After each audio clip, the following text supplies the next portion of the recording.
오늘 하나님께서 우리에게 주시는 말씀은 열왕기하 12장 9절에서 21절 말씀이 되겠습니다. 열왕기하 12장 9절에서 21절까지의 말씀입니다. 열왕기하 12장 9절에서 21절을 같이 교독하도록 하겠습니다. 제가 먼저 9절을 봉독합니다.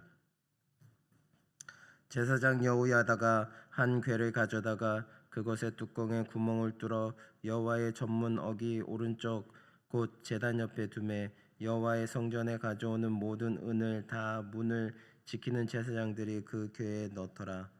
이에 그 궤 가운데 은이 많은 것을 보면 왕의 서기와 대제사장이 올라와서 여호와의 성전에 있는 대로 그 은을 계산하여 봉하고 그 달아본 은을 일하는 자 곧 여호와의 성전을 맡은 자의 손에 넘기면 그들은 또 여호와의 성전을 수리하는 목수와 건축하는 자들에게 주고 또 미장이와 석수에게 주고 또 여호와의 성전 파손한 데를 수리할 제목과 다듬은 돌을 사게 하며 그 성전을 수리할 모든 물건을 위하여 쓰게 하였으되 여호와의 성전에 드린 그 은으로 그 성전의 은 대접이나 불집게나 주발이나 나팔이나 아무 금그릇이나 은그릇도 만들지 아니하고 그 은을 일하는 자에게 주어 그것으로 여호와의 성전을 수리하게 하였으며 또 그 은을 받아 일꾼에게 주는 사람들과 회개하지 아니하였으니 이는 그들이 성실히 일을 하였음이라.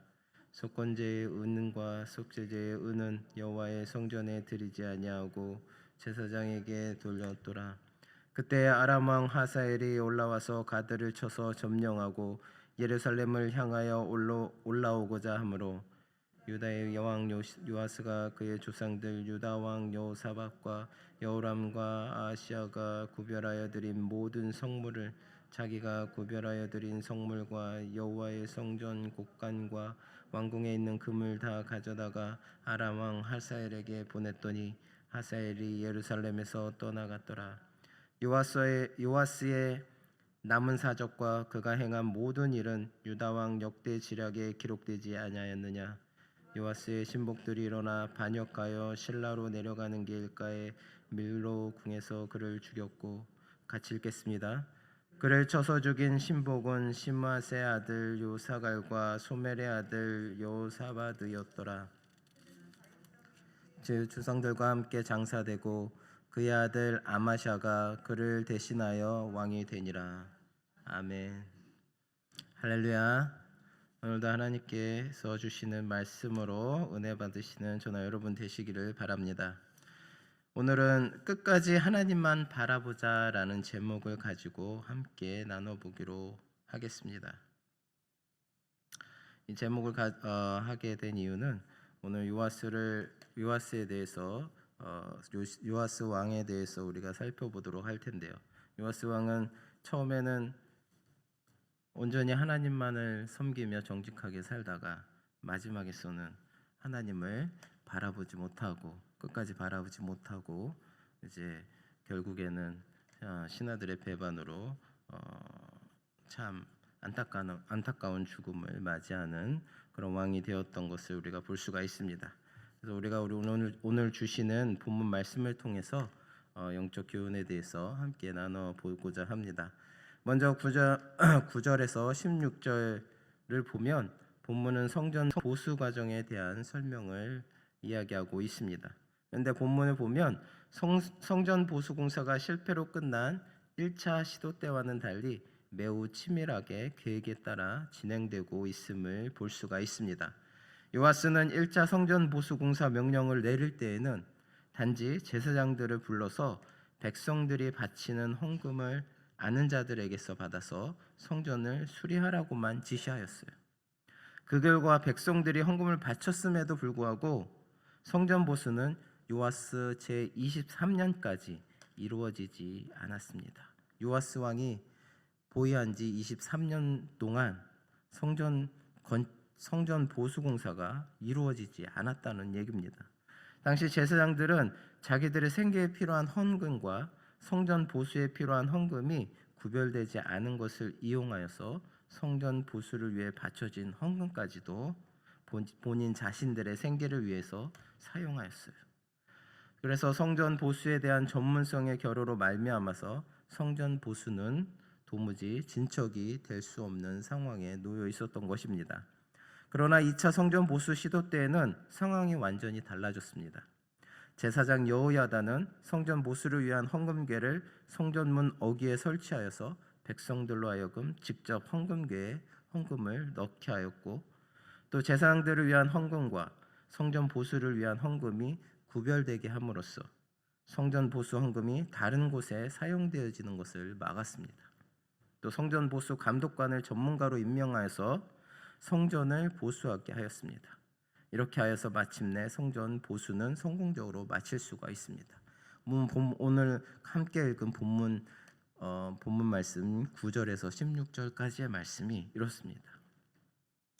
성도 여러분, 이러한 사실을 통하여 우리는 무엇을 깨달을 수가 있겠습니까? 하나님의 일이라도 치밀한 계획과 준비를 통해서 진행해야 선한 결과를 얻을 수 있다는 것을 우리가 배울 수 있겠습니다.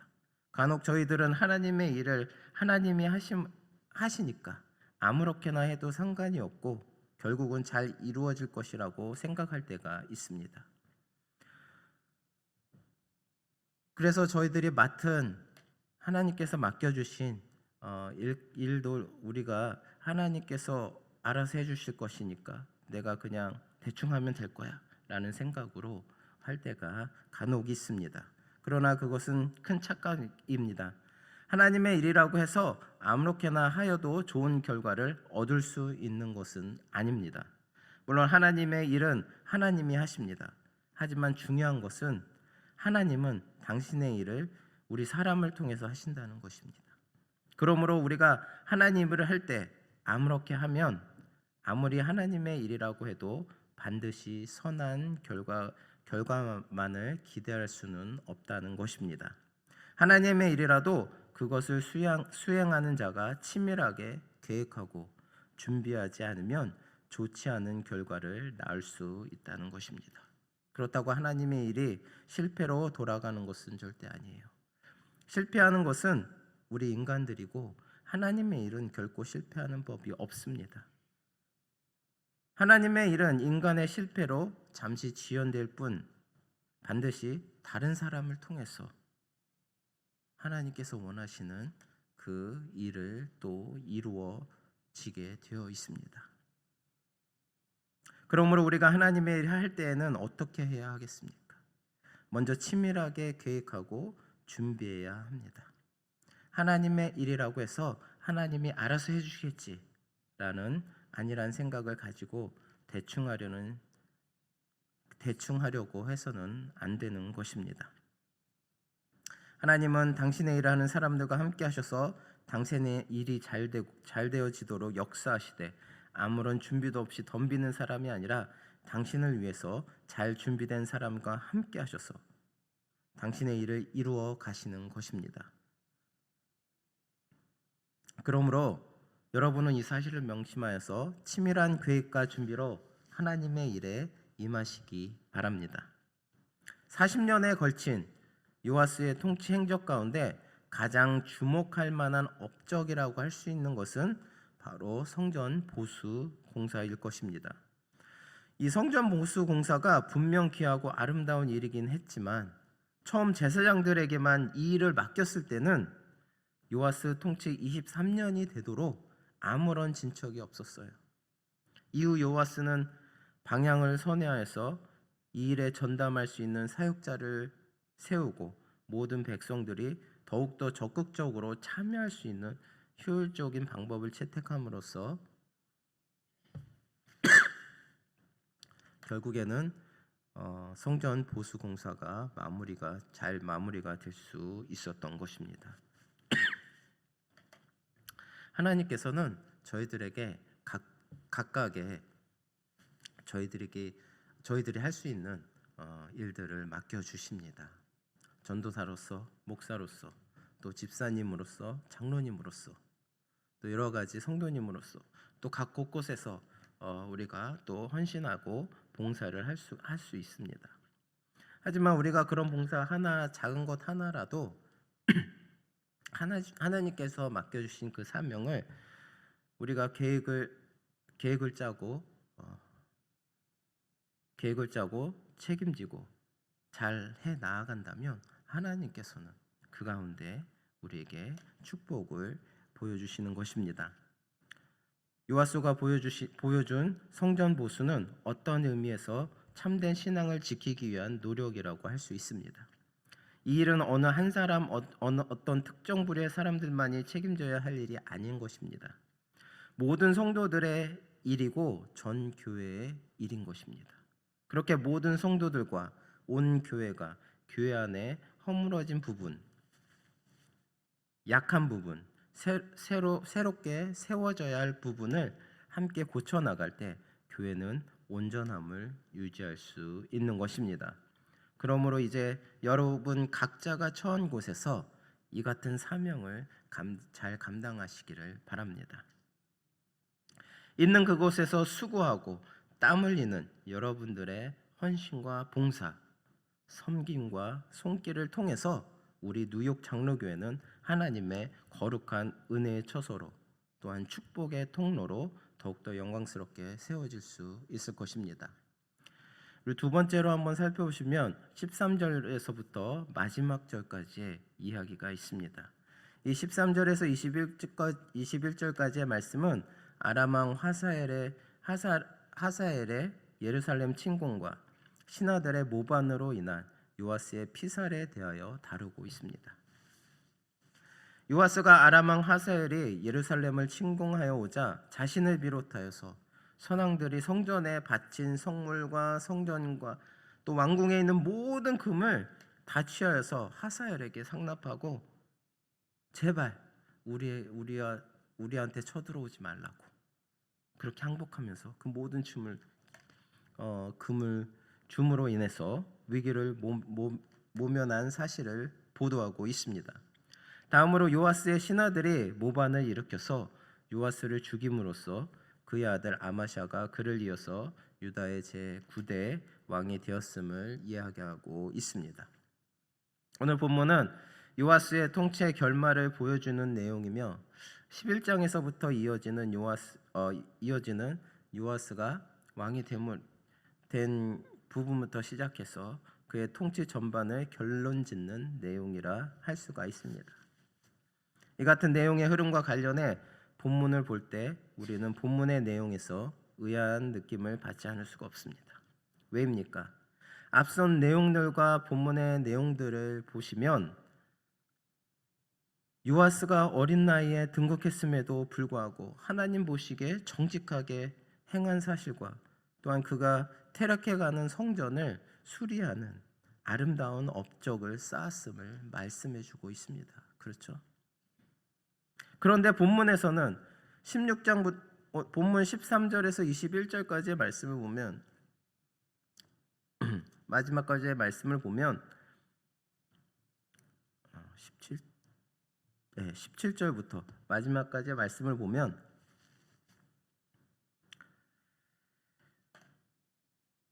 그가 다스리는 유다의 아람 왕 하사엘이 침공한 사실과 그의 신복들에 의해 요아스가 시해당하는 비참한 사건을 기록하고 있는 것입니다.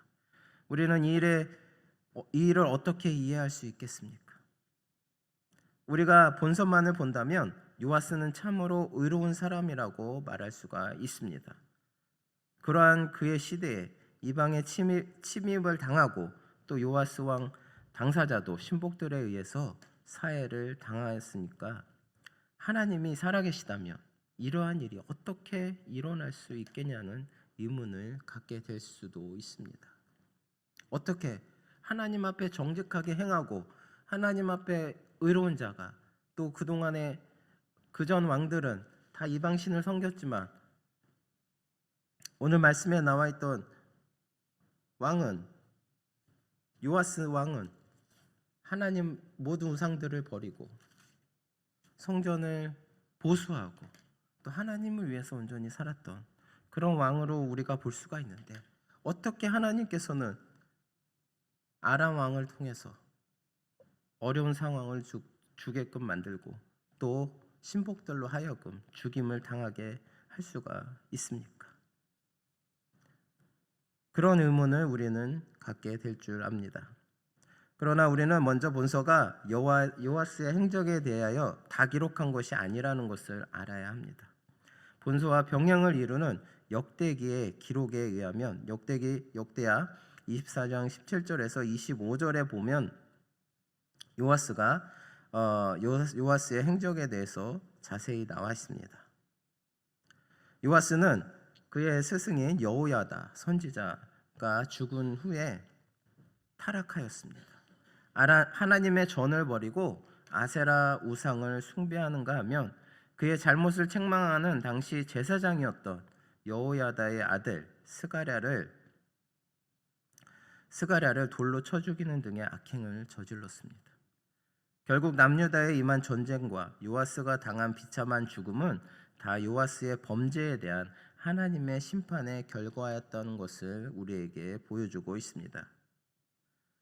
그런데 우리는 이러한 사실을 보면서 과거에 이루어진 요아스의 업적을 하나님이 기억하신다면 그의 잘못을 다소 용서해 주시지 않으셨을까 하는 생각을 가질 수도 있습니다.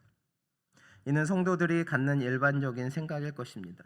대개 사람들은 누군가 위대한 업적을 이룩하면 그것으로 인해 약간의 결함이나 잘못은 용서받을 수 있고 또 용서해 주어야 한다고 생각합니다. 그러나 그것은 공의 하나님께서는 용납되지 않는 것입니다. 물론 하나님은 누군가 축복된 일을 한다면 그로 인해서 분명히 그의 삶에 더 큰 축복을 내리시는 은혜로우신 분입니다. 또 전에 의를 행하던 성도가 잠시 미혹되어서 잘못을 범한 후에라도 회개하면서 과거 자신의 행위를 회개하고 하나님 앞에 용서를 빈다면 분명 그를 용서해 주시는 분입니다. 이는 그에게 어떤 공로가 있어서라기보다는 우리 하나님께서는 자기 잘못을 깨닫고 회개하는 자를 용서해 주시는 은혜로운 분이시기 때문입니다. 그러나 동일한 이 사람이 범죄하고도 죄를 뉘우치지 않고 끝까지 악을 고수한다면 과거에 행한 바와 상관없이 하나님은 그에 대해 진노하시고 반드시 그에게 심판을 내리시는 분이시라는 것입니다. 이와 관련해서 하나님은 에스겔 선지자에게 이런 말씀을 주시기도 하셨습니다. 에스겔서 18장 24절에 이렇게 말씀하십니다. 만일 의인이 돌이켜 그 의에서 떠나서 범죄하고 악인의 행하는 모든 가증한 일대로 행하면 살겠느냐? 그 행한 의로운 일은 하나도 기억함이 되지 아니하리니 그가 그 범한 허물과 그 지은 죄로 인하여 죽으리라 라고 말씀하고 있습니다. 무슨 말씀입니까? 의로운 사람이 아무리 의로운 일을 했다고 하더라도 하나님을 떠나서 범죄한다면, 다시 하나님 앞에 돌아오지 않는다면 그는 아무리 의로운 일을 했다고 하더라도 마지막에는 죽으리라 라는 말씀입니다. 사랑하는 성도 여러분, 과거의 성과나 업적에 도취되어서 교만해하기보다 어디까지 이르렀든지 간에 겸손히 하나님 앞에서 행하는 진실을 잃지 마시기를 바랍니다. 어떤 일을 이룩하든지 어떤 성과를 거두었든지 근신하면서 자기 자신을 지키는 노력을 계속하는 사람만이 지속적으로 하나님의 은혜를 체험할 수 있기 때문입니다. 그리고 그렇게 하는 것이 그동안 하나님 앞에 감당해온 아름다운 사역들과 성과들을 참으로 축복된 것으로 만드는 길이기로 합니다. 저희들은 너무나 연약하여서 지금은 선한 일을 하고 하나님 앞에 칭찬받는 일을 했다고 할지라도 연약하기 때문에, 사단의 공격 때문에 또 죄를 지을 수밖에 없습니다. 하나님은 우리에게 원하시는 것이 무엇입니까? 죄를 짓지 않는 것이 당연히 중요한 것입니다. 하지만 하나님 또한 우리가 죄를 지을 수밖에 없다는 그 연약함을 너무나 잘 알고 계십니다. 중요한 것은 우리가 어떠한 죄를 지었던 간에 다시금 하나님 앞에 와서 내 죄를 회개하고 나의 모든 것들을 내려놓고 하나님 앞에 엎드렸을 때 하나님은 우리를 용서해 주신다는 것입니다. 그것을 하나님께서는 원하시는 것입니다. 오늘 같이 나눈 요아스 왕은 그가 타락하였을 때 하나님 앞에 범죄하였고 또 우상을 숭배하였습니다.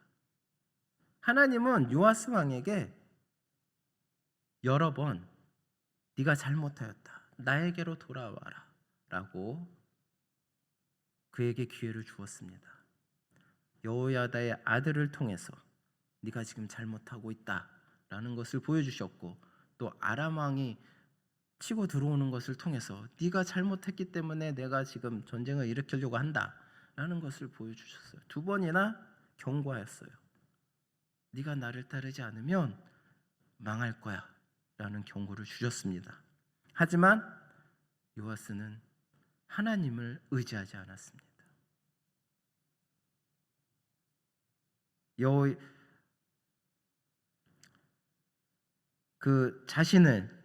자신의 죄를 돌이키게 하는 선지자를 돌로 침으로 죽였고 또 아람 왕이 전쟁하러 왔을 때 하나님한테 매달리지 않고 어떻게 했습니까?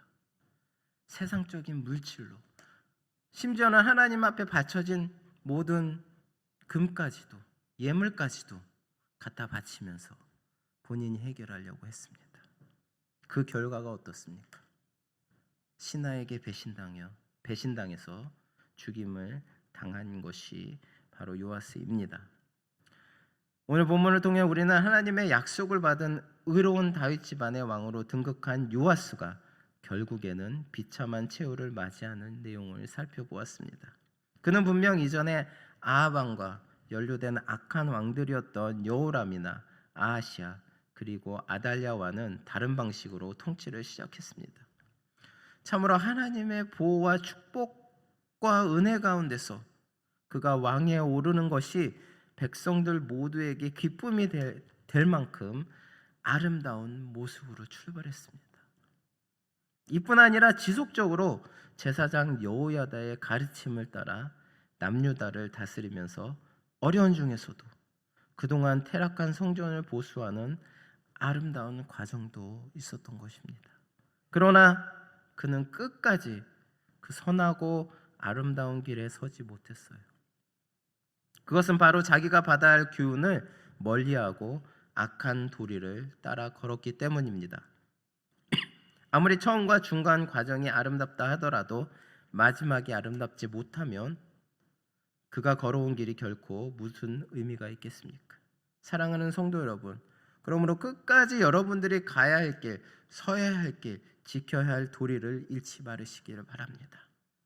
그리고 결코 그 길에서 다른 길로 치우치지 마시기를 바랍니다. 그러면 하나님은 여러분의 출발과 여러분들이 걸어온 길을 복되게 하신 것처럼 그 마지막까지도 복되게 하실 것입니다. 지금 여러분 붙잡은 하나님 손 붙잡은 그 손 놓지 마시기 바랍니다. 딴 길로 가지 마세요. 그 손 꼭 붙들고 아무리 어려운 상황이 올지라도 그 손 꼭 붙들고 나아가시기 바랍니다. 결국에는 승리의 길을 인도해 주실 것입니다. 지금은 힘들고 어렵고 너무나 내가 견디기 힘들지라도 하나님 손 붙들지 않은 저 세상 사람들이 더 잘 나가는 것처럼 보일지라도 절대 그것이 아니라는 것입니다. 그 끝은 세상 사람들은 멸망의 길이요 우리는 승리의 길이라는 것입니다. 꼭 주님 붙잡은 손 놓지 마시기 바랍니다. 끝까지 그 손 붙들고 하나님만 바라보며 나아가시기 바랍니다. 오늘 하루도 주신 말씀 붙들고 어떤 상황 속에서도 주님 잡은 손 놓지 않고 동행하시며 승리하시는 저나 여러분 되시기를 바랍니다. 기도하시겠습니다.